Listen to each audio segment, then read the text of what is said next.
السلام علیکم ورحمۃ اللہ وبرکاتہ۔ الحمد للہ رب العالمین،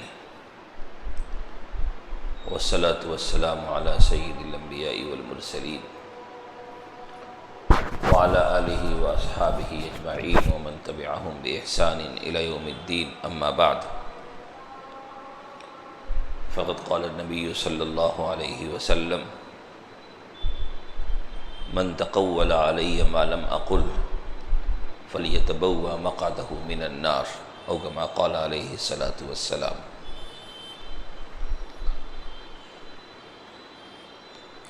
محترم حضرات، اللہ کے نبی حضرت محمد مصطفیٰ صلی اللہ علیہ وسلم کی تعلیمات اتنی جامع ہیں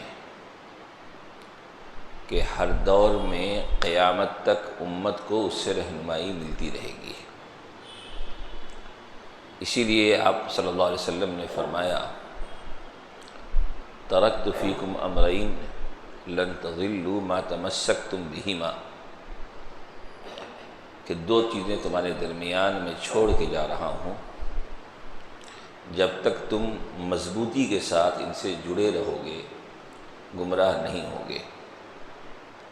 ایک تو اللہ کی کتاب ہے اور دوسری چیز اللہ کے نبی کی سنت ہے۔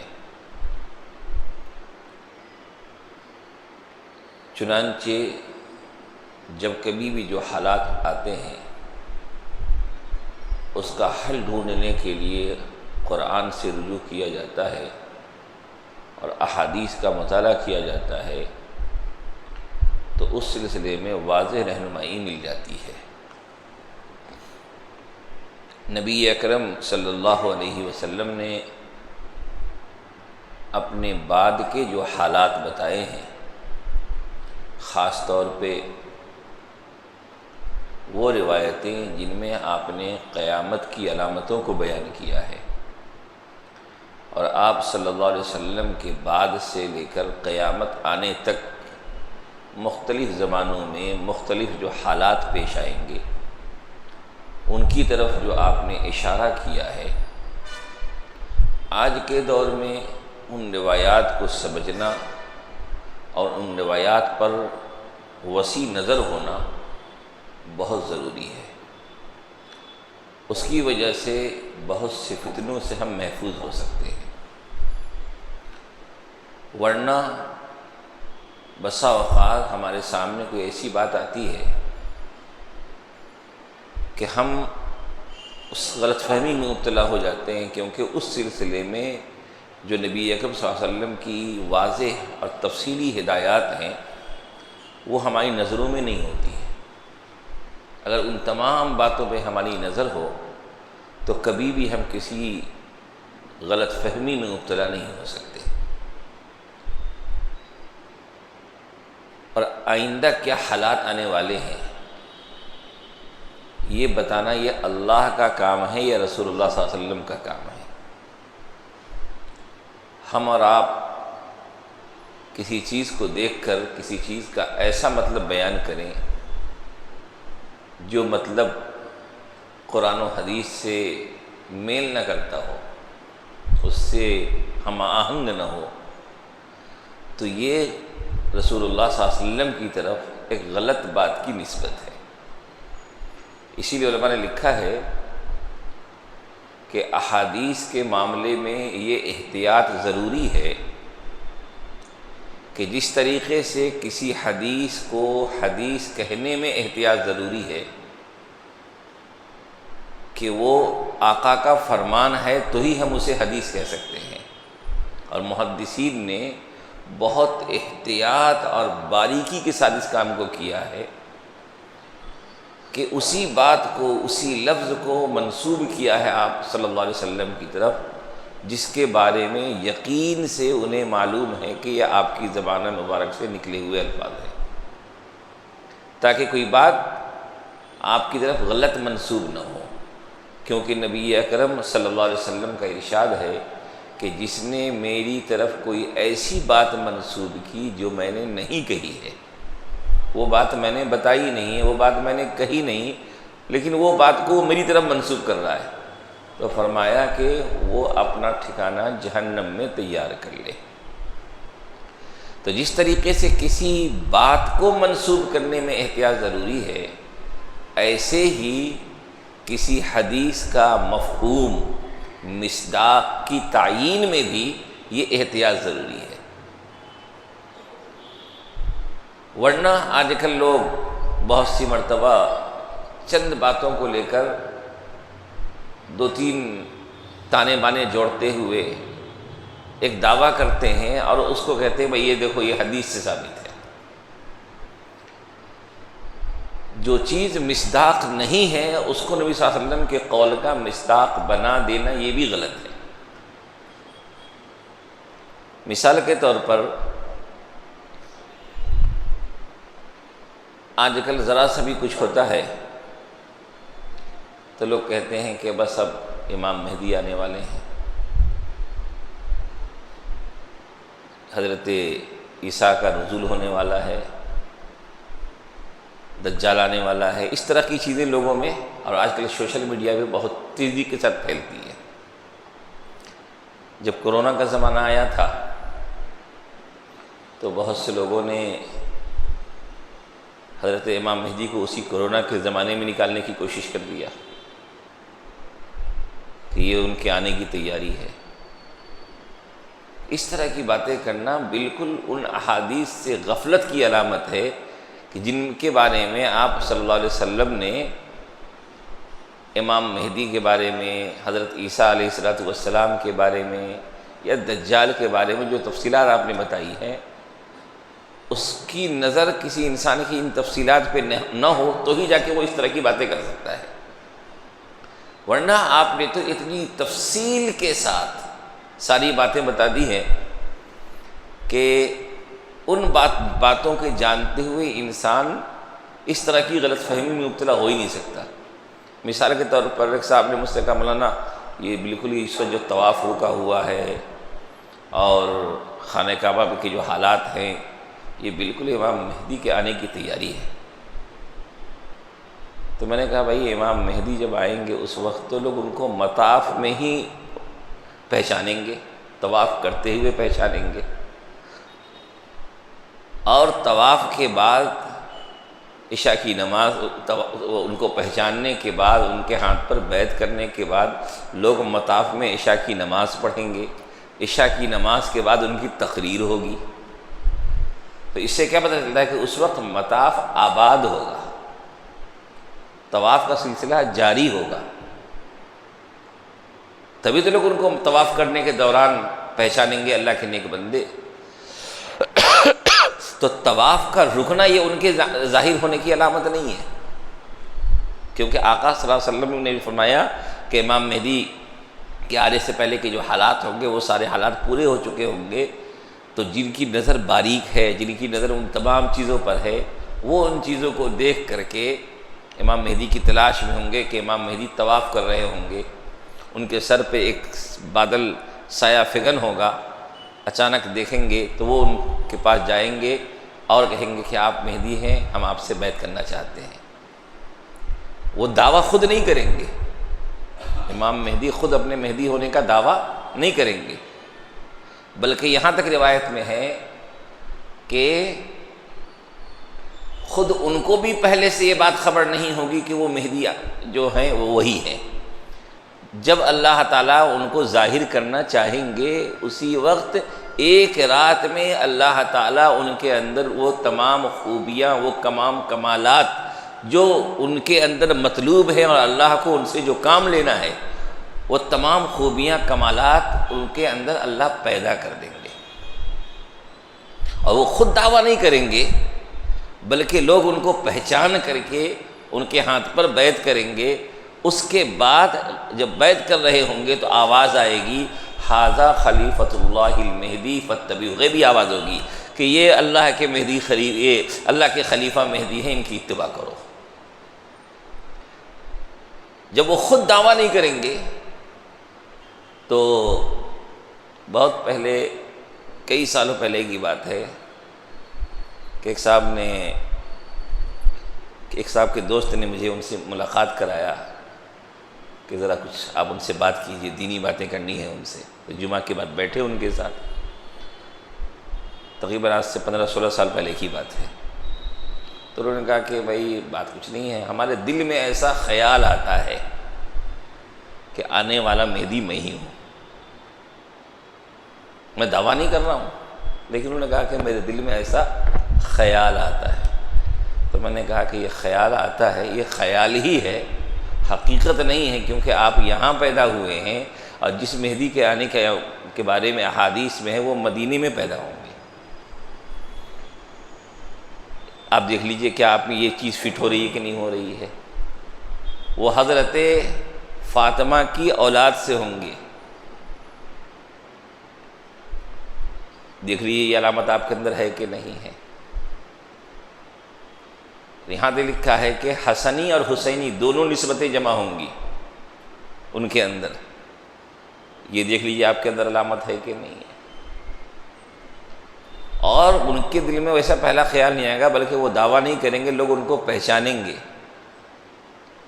ان کا نام رسول اللہ صلی اللہ علیہ وسلم نے فرمایا کہ ان کا نام میرے نام کے ہم مثل ہوگا، اور ان کے والد کا نام میرے والد کا ہوگا۔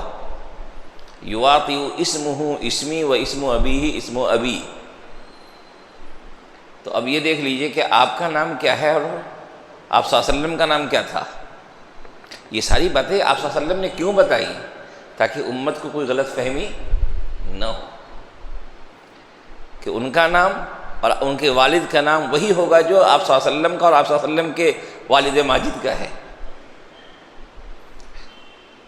اس کے علاوہ دیگر تفصیلات میں نے ان کو بتایا، تو انہوں نے مانا اب میرا شک دور ہو گیا، میرا شک دور ہو گیا۔ میں نے کہا کہ یہ توبہ استغفار کیجیے، رسول اللہ صلی اللہ علیہ وسلم کی بتائی ہوئی باتیں غلط نہیں ہوں گی، 100% صحیح ہوں گی۔ آپ نے جو باتیں بتائی ہیں اس کے خلاف نہیں ہو سکتا۔ ایسا نہیں کہ آپ نے بتایا کہ وہ مدینے میں پیدا ہوں گے اور کہیں اور پیدا ہو جائے، مکے میں لوگ ان کے ہاتھ پر بیعت کریں گے، بیعت کہیں اور کر لے، نہیں، ان علامتوں کو پورا ہونا ہے۔ ایسے ہی ذرا سا بھی کچھ حالات بدلتے ہیں، کہیں جنگی حالات ہو گئے، یہ ہو گئے، کہیں کچھ ہو گیا، تو لوگ کہتے بس امام مہدی آنے والے ہیں۔ دیکھیے امام مہدی کا آنا یہ قیامت کی علامتوں میں سے ہے، لیکن ان کے آنے سے پہلے ہمیں یہ بھی دیکھنا ہوگا، اور اس دعوے سے پہلے، کہ وہ علامتیں جو ہمارے آقا کی زبان مبارک سے جن علامتوں کو بیان کیا گیا ہے، وہ علامتیں بھی پوری ہوئی ہے کہ یا نہیں ہوئی ہیں۔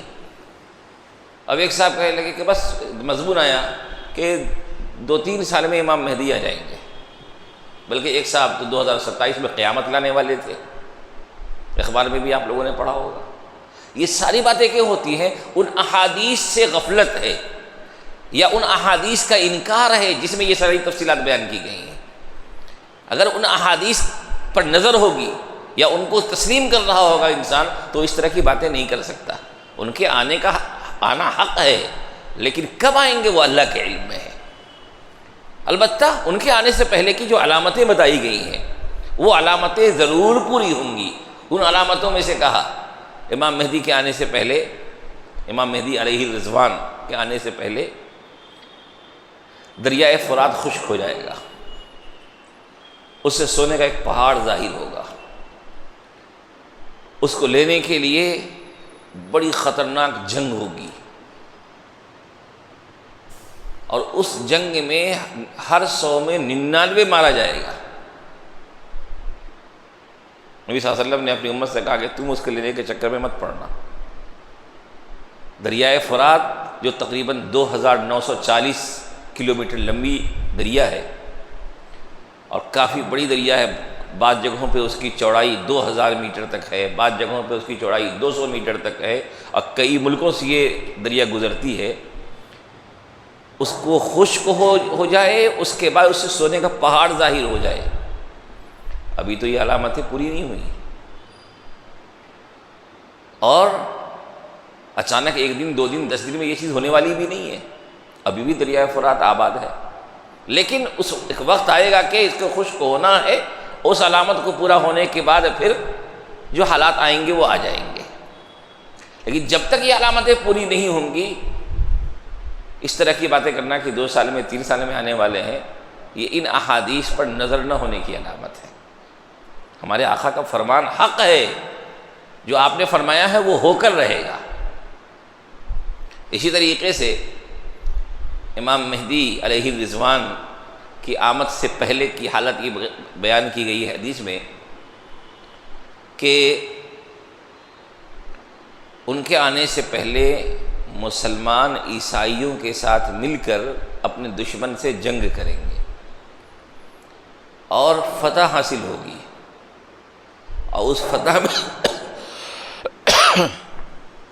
کے بعد آپس میں اس بات پر بحث ہو جائے گی کہ یہ جو فتح ملی ہے وہ کس وجہ سے ملی ہے۔ مسلمان کہیں گے کہ ہمیں یہ فتح اللہ کی مدد سے ملی ہے، عیسائی کہیں گے کہ نہیں ہمیں یہ صلیب کی برکت سے ملی ہے۔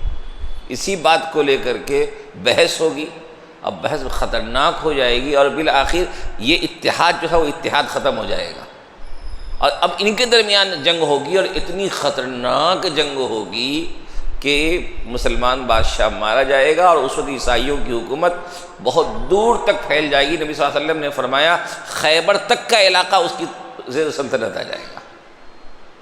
امام مہدی سے پہلے یہ حالات آئیں گے۔ تو اب یہ بھی دیکھنا پڑے گا کہ یہ علامت پوری ہوئی کہ نہیں ہوئی، یہ 2 سال میں 3 سال میں 5 سال میں 10 سال میں یہ علامت کیسے پوری ہونے والی ہے۔ اسی طریقے سے امام مہدی علیہ رضوان کے بارے میں آتا ہے کہ وہ قسطنطنیہ کو فتح کریں گے۔ کس سے فتح کریں گے؟ اس پر عیسائیوں کا تسلط ہوگا۔ قسطنطنیہ وہی جسے استنبول کہتے ہیں آج کے دور میں، اس کا نام رکھا گیا اسلامبول۔ اسلامبول سے بولتے بولتے وہ استنبول ہو گیا۔ اس وقت تو وہاں ویسے حالات نہیں ہیں، اس وقت تو وہاں ویسے حالات نہیں ہیں، لیکن وہ حالات آئیں گے، اسباب جو بھی ہوں۔ امام مہدی علیہ الرضوان اسے فتح کریں گے۔ تو جب تک یہ علامتیں مکمل طور پہ نہیں ہوں گی، اس وقت تک اس طرح کے دعوے قابل قبول نہیں ہو سکتے۔ اسی طریقے سے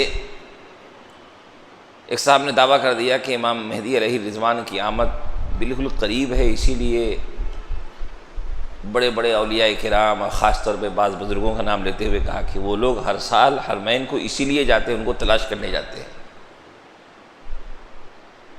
اندازہ لگائیے ہمارے آقا صلی اللہ علیہ وسلم کے علم کا کمال دیکھیے کہ آپ نے فرمایا کہ جس سال امام مہدی کا ظہور ہونا ہوگا، محرم کے مہینے میں عاشورہ کے دن وہ ان کو لوگ پہچانیں گے، اس سال اس سے پہلے کے رمضان میں، رمضان کی پہلی تاریخ کو چاند گہن ہوگا، درمیانے رمضان میں سورج گہن ہوگا، اور اس ایک رمضان میں 2 مرتبہ چاند گہن ہوگا۔ علامت بتا دی تاکہ پہچاننا آسان ہو جائے۔ اب جب تک یہ علامت نہ ہو، کوئی کہے کہ ہم ان کو تلاشنے جا رہے ہیں، یہ بات قابل قبول نہیں ہو سکتی۔ فرمایا کہ اس سال حج کے موقع پر اتنی خوریزی ہوگی عرب کے قبیلوں کے درمیان کہ اس خوروزی کی وجہ سے جہاں پہ رمی کرتے ہیں، رمی کی جگہ پر بھی خون بہہ رہا ہوگا۔ اب اگر کسی سال حج میں ایسا ہوا ہی نہیں، اس سے پہلے رمضان میں وہ چاند گہن سورج گہن کا واقعہ ہوا ہی نہیں، تو گویا کہ یہ کہیں کہ بھائی اس سال ظاہر ہونے والے ہیں یا اگلے سال ظاہر ہونے والے ہیں، تو یہ دعویٰ وہ ہے جس کے پیچھے دلیل نہیں ہے۔ اسی طریقے سے اور بھی طرح طرح کے دعوے کیے جاتے ہیں۔ دیکھیے ہمارے ایمان کی سلامتی تسلیم میں ہے۔ کیا تسلیم؟ یعنی ہمارے آقا صلی اللہ علیہ وسلم نے جو تعلیمات دی ہیں، جو ہدایتیں دی ہیں، جو رہنمائیاں کی ہیں، ان کو مکمل طور پہ اس طرح تسلیم کرنا کہ اس میں اپنی مرضی سے کوئی مطلب نہیں نکالنا۔ دجال کے آنے کی علامتیں آپ صلی اللہ علیہ وسلم نے بیان کی ہیں، لیکن اس کا کوئی مطلب اپنی طرف سے بیان کر کے کہنا نہیں اس سے مراد یہ ہے اور اب ایسا ہو گیا اس لیے اب دجال ظاہر ہونے والا ہے، یہ حدیث کی غلط تشریح ہے۔ ہاں دجال کا آنا متعین ہے، نبی صلی اللہ علیہ وسلم نے فرمایا کہ ایک مرتبہ حضرت اسماء فرماتی ہیں کہ نبی اکرم صلی اللہ علیہ وسلم نے نماز پڑھائی اور سب کو کہا کہ رکو، اور آپ مسکرا رہے تھے۔ آپ نے کہا کہ میں تمہیں کوئی مال غنیمت کی تقسیم کے لیے نہیں جمع کیا ہوں، یا کسی حملہ آور قوم سے ڈرانے کے لیے جمع نہیں کیا ہوں، بلکہ ایک اہم بات بتانے کے لیے جمع کیا ہوں، روکا ہوں، جو میں پہلے سے تمہیں بتایا کرتا تھا وہی بات آ کر کے تمیم داری نے بتائی ہے۔ تمیم داری یہ عیسائیت میں تھے، اس سے توبہ کر کے انہوں نے اسلام قبول کیا، تو انہوں نے اپنا واقعہ بیان کیا رسول اللہ صلی اللہ علیہ وسلم کے سامنے، جو ان کے ساتھ پیش آیا، تو اس کو صحابہ نے، اس کو نبی صلی اللہ علیہ وسلم نے صحابہ کے سامنے بیان کیا، گویا کہ ان کے اس واقعے کی تائید ہو گئی نبی صلی اللہ علیہ وسلم کے زبان مبارک سے اس واقعے کو بتانے کی وجہ سے۔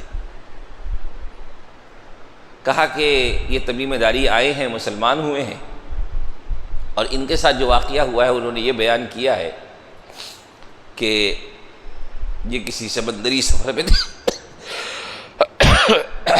سمندری سفر پہ تھے، یہ طوفان میں پھنس گئے، راستہ بھٹک گئے، اور پہنچتے پہنچتے ایک ساحل پہ جا کے ان کی کشتی لگی۔ جب وہاں پہنچے ہیں تو دیکھا کہ ایک عجیب و غریب مخلوق ہے جس کا آگے پیچھے کا حصہ پہچان میں نہیں آ رہا کیونکہ اس کے بدن پر بہت بال ہیں۔ تو انہوں نے کہا کہ اس پورا ایک قافلہ تھا ان لوگوں کا، اکیلے ہو تو نہیں، لیکن آدمی کا جب قافلہ ہو تو ایسے موقع پہ ایک دوسرے سے ہمت بنتی ہے کہ تم کون ہو؟ تو کہا کہ میں جساسہ ہوں، میں جساسہ ہوں، اور اس گھر کی طرف چلو، ایک شخص ہے جس کو تمہیں تمہاری شدت سے جس کو تمہارا انتظار ہے۔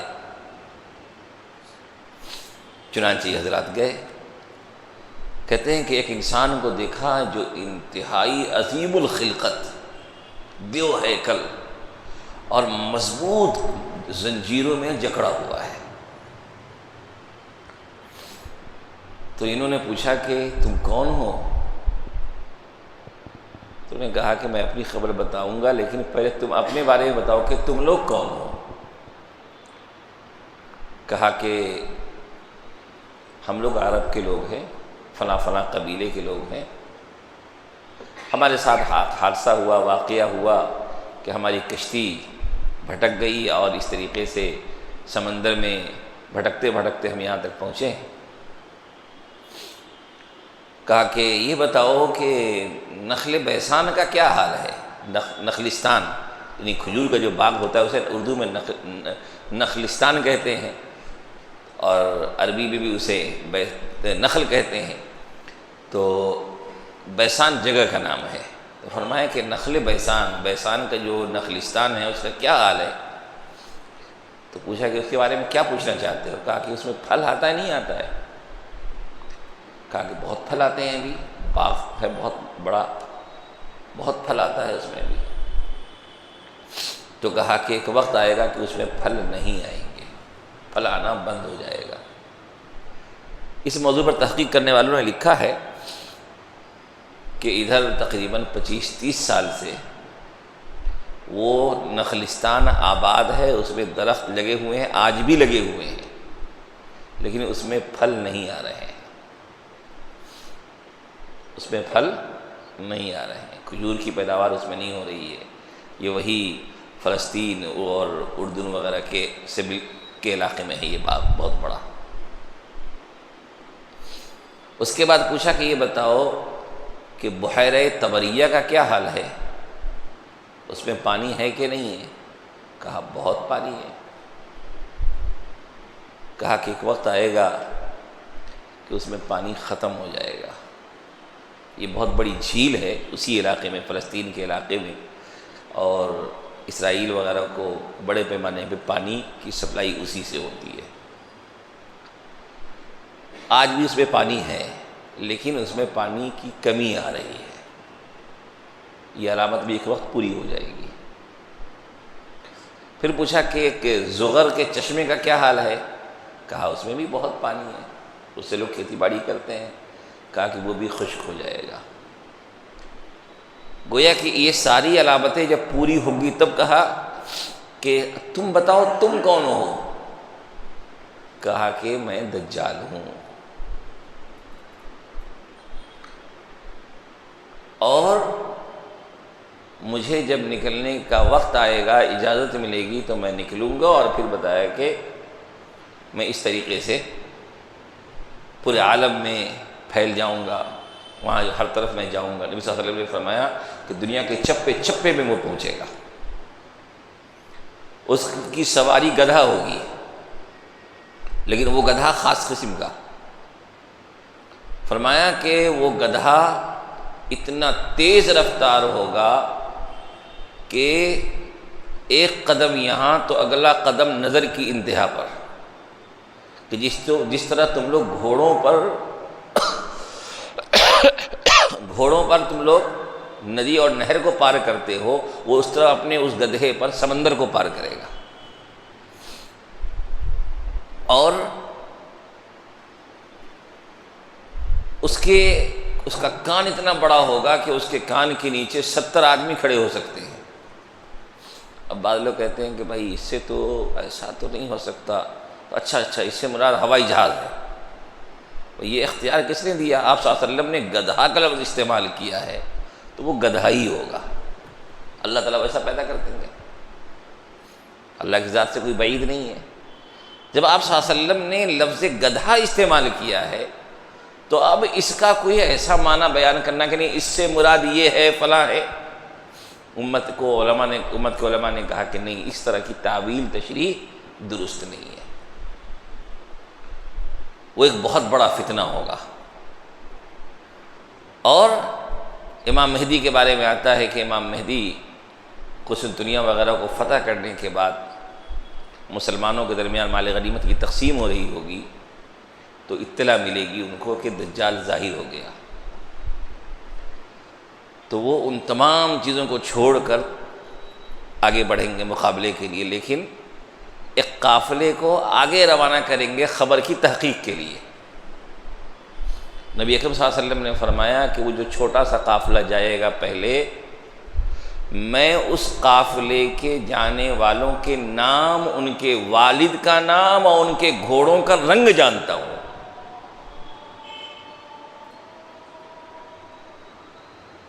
اندازہ لگائیے، اس سے ایک اشارہ کیا ملتا ہے کہ شاید آج کے دور کی جو تیز رفتار جو سواریاں ہیں فلاں وہ سب چیزیں ختم ہو جائیں گی، ایسا سمجھ میں آتا ہے، کیونکہ آپ نے فرمایا کہ ان کے گھوڑے کا رنگ جانتا ہوں میں، اور ان کی جانے والوں کا نام، ان کے والد کا نام جانتا ہوں، اللہ نے بتایا۔ پھر امام مہدی علیہ الرضوان پیچھے پیچھے ہوں گے، وہ قافلہ آگے جائے گا، تحقیق کے بعد پتہ چلے گا کہ نہیں یہ خبر جھوٹی تھی، تو پھر امام مہدی اطمینان کے ساتھ تمام علاقوں کا نظم و نسق دیکھتے ہوئے، اس کو سنبھالتے ہوئے آگے بڑھیں گے۔ جب شام پہنچیں گے، دمشق پہنچیں گے، تو اس وقت دجال کا خروج ہو جائے گا۔ روایت سے یہ بات معلوم ہوتی ہے کہ امام مہدی علیہ الرضوان اس زمانے میں پیدا ہوں گے، اس تفصیلات کے ساتھ جو نبی صلی اللہ علیہ وسلم نے بتایا، انتہائی خوبصورت ہوں گے، چہرہ اور بشرہ کے اعتبار سے جو ہے آپ صلی اللہ علیہ وسلم کے مشابہ ہوں گے، لیکن دجال پیدا نہیں ہوگا، بلکہ دجال پیدا ہو چکا ہے۔ اب بعض لوگ کہتے ہیں بھئی دجال پیدا ہو گیا، دیکھو ایک ایسا بچہ پیدا ہوا ہے، اور لوگ اس کو پھر تیزی سے شیئر کرنا شروع کرتے ہیں، بھئی وہ پیدا ہوگا نہیں، پیدا ہو چکا ہے۔ اور فرمایا کہ اس کی جو ایک آنکھ کے بارے میں کہاں ایک آنکھ والی کوئی ایسا بچہ پیدا ہوا ہے، ایسا نہیں کہ اس کے بیچ میں ایک آنکھ ہوگی، نہیں، احادیث میں کہا گیا کہ اس کی دونوں آنکھوں میں سے ایک آنکھ یعنی داہنی آنکھ کانی ہوگی، کھچی ہوئی ہوتی ہے ٹیڑھی آنکھ جس میں روشنی کم ہوگی، اور ایک آنکھ کی جگہ پہ آنکھ نہیں بلکہ ابھرا ہوا گوشت ہوگا۔ تو گویا کہ اس کی دونوں آنکھوں کی جگہ پہ شیپ وہی رہے گا، ایک آنکھ کانی ہوگی اور ایک آنکھ کی جگہ پہ ابھرا ہوا گوشت ہوگا۔ اس کی پیشانی پر کافر لکھا ہوا ہوگا۔ نبی صلی اللہ علیہ وسلم نے فرمایا کہ میری امت کا ہر شخص، چاہے اسے لکھنا پڑھنا آتا ہو یا نہ آتا ہو، ہر شخص اسے پڑھ لے گا۔ تو اب کوئی ایسا بچہ اگر تخلیقی اعتبار سے ناقص الخلقت کوئی بچہ پیدا ہوا، اس کا دجال پیدا ہو گیا، ارے بھائی دجال تو بہت پہلے اللہ کے علم میں کب ہے کہ وہ کب پیدا ہوا، لیکن پیدا ہو چکا ہے۔ ہر نبی نے اپنی امت کو دجال سے ڈرایا ہے، کیونکہ اس کا فتنہ بہت خطرناک فتنہ ہے، اور نبی اکرم صلی اللہ علیہ وسلم نے اس کے فتنے سے بچانے کے لیے اپنی امت کو تعلیم دی ہے کہ اگر کسی شخص کا دجال سے سامنا ہو جائے، اپنی امت سے کہا کہ اگر تم میں سے کسی سے اس کا دجال سے سامنا ہو جائے تو سورہ کہف کی شروع کی 10 آیتیں، اور ایک روایت میں ہے کہ سورہ کہف کی اخیر کی 10 آیتیں پڑھ لینا، اس کے منہ پہ تھوک دینا، وہ تمہارا کچھ نہیں بگاڑ پائے گا۔ فرمایا کہ اگر کسی پر وہ قادر ہو گیا، پکڑ لیا اور اسے اپنی آگ میں ڈالنا چاہے تو بسم اللہ پڑھ کر کے آگ میں چلے جانا، تمہارے لیے وہ آگ ویسی ہی ہو جائے گی جیسے حضرت ابراہیم علیہ السلام کے لیے آگ گل و گلزار ہو گئی تھی۔ کیونکہ شیاطین اس کی مدد کر، وہاں پہ جو چیزیں وہ دکھائے گا لوگوں کو مرعوب کرنے کے لیے، اس کے پیچھے وہ حقیقت نہیں ہوگی، بلکہ وہ ایک شیاطین کی ایک چال ہوگی، لوگوں کو پریشان کرنے کے لیے، لوگوں کو بھٹکانے کے لیے وہ دجال کا ساتھ دیں گے۔ تو غرضے کہ نبی اکرم صلی اللہ علیہ وسلم نے اس زمانے کے جو حالات بیان کیے ہیں ان کو جاننے کے ساتھ ساتھ ان کا صحیح مطلب نکالتے ہوئے ان چیزوں کو ماننا، یہ ذمہ داری ہے ہماری، نہ یہ کہ ہم احادیث کا کوئی ایسا مطلب بیان کریں کہ بھئی آج اور کل کی باتوں پر اس کو فٹ کر دے، تو یہ انصاف کی بات نہیں ہے۔ اور احادیث پر ہماری نظر ہونی چاہیے، اس سے فائدہ یہ ہوتا ہے کہ ہم کسی طرح کی غلط فہمی میں مبتلا ہونے سے بچ جاتے ہیں۔ اللہ تعالیٰ سے دعا ہے کہ اللہ تعالیٰ ہم تمام لوگوں کو صحیح فکر عمل کی توفیق نصیب فرمائے اور ہر قسم کے غلط نظریات سے ہم سب کی حفاظت فرمائے۔ وآخر دعوانا الحمد للہ رب العالمین۔